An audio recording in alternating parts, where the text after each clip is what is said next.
வணக்கம். நான் பொள்ளாச்சிலேருந்து பேசுகிறேன். எனக்கு இப்போ வயசு 28 ஆச்சு. இந்த 28 வயசில நான் நிறைய பண கஷ்டம், ஃபேமிலிக்குள்ள பிரச்சனை, ஹெல்த் இஷ்யூ இது இது எல்லாத்தாலையும் நான் ரொம்ப அஃபெக்ட் ஆனேன். ஹெல்த் இஷ்யூ இருக்கிறதுக்கு நிறைய ஹாஸ்பிட்டல் போவேன். பண கஷ்டம், குடும்பத்துக்குள்ள பிரச்சனை இருக்குது அப்படிங்கிறக்காக சரி ஏதாவது பிளாக் மேஜிக் செய்வன கோளாறு இருக்குன்னு சொல்லிட்டு கோயில்களுக்கு போகிறது, பூஜைகள் பண்ணுறது, அவங்க சொல்கிறது எல்லாமே பண்ணேன். பட் என்னென்னா, அவங்க சொல்கிறது எல்லாமே பண்ணியும் எனக்கு கரெக்டான ஒரு சொல்யூஷன் கிடைக்கல இப்போ வரைக்கும். அப்போது என்ன பண்ணுறதுன்னு தெரியல. அப்போது பார்த்தீங்கன்னா, லீவ் நாள்ல ஒரு நாள் நான் எதார்த்தமா யூடியூப் பார்த்துட்டு இருக்கும்போது, சாமுண்டி மல்லைக்கு அம்மா அவங்களோட இன்டர்வியூஸ் பார்த்தேன்.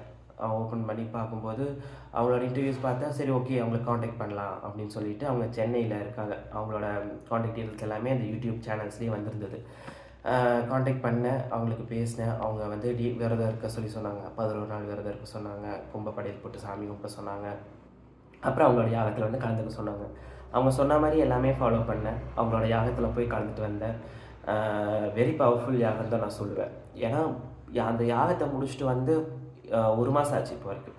இந்த 1 மாதத்துல நிறைய பாசிட்டிவ் வைப்ஸ். என்னோடய ஹெல்த் இஷ்யூஸ் எல்லாமே கொஞ்சம் கொஞ்சமாக குறைய ஆரம்பிச்சிருச்சு. குறைஞ்சிட்ருக்கு. அதே மாதிரி என்னோடய ஃபேமிலிக்குள்ள பிரச்சனைகள் இருந்தது. அதுக்கு எல்லாமே ஒரு சொல்யூஷன் கிடச்சிருச்சு. இப்போ பார்த்தீங்க அப்படின்னா, ஓகே எல்லாமே எல்லாமே பார்த்தீங்க அப்படின்னா, நிறைய பாசிட்டிவ் வைப்ஸ் எனக்குள்ளே ஃபீல் பண்ண ஆரம்பிச்சிட்டேன். நல்லாயிருக்கு போயிட்டு வந்ததுக்கப்புறம்.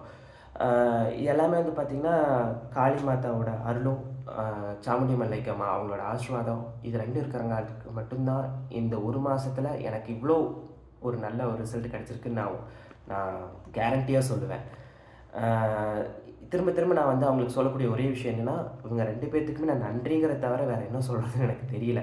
நன்றிம்மா.